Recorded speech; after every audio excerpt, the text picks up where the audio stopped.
సత్యవంతుడును అను నామము గలవాడు.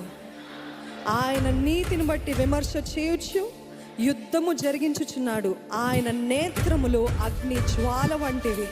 ఆయన శిరస్సు మీద అనేక కిరీటములు ఉండెను. వ్రాయబడిన ఒక నామము ఆయన కలదు, అది ఆయనకే గాని మరి ఎవరికి తెలియదు.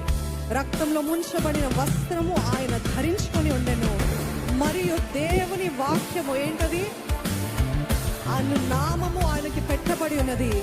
పరలోకమందున సేనలు శుభ్రమైన తెల్లని నారబట్టలు ధరించుకొని తెల్లని గురుములెక్కి ఆయనని వెంబడించుచుండురి.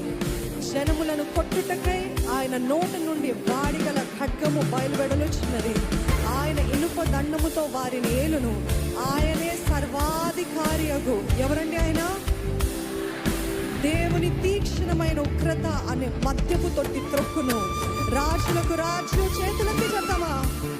రాజులకు రాజు, రాజులకు రాజు, ప్రభులకు ప్రభు అను నామము ఆయన వస్త్రము మీద, తొడ మీద వ్రాయబడి ఉన్నది.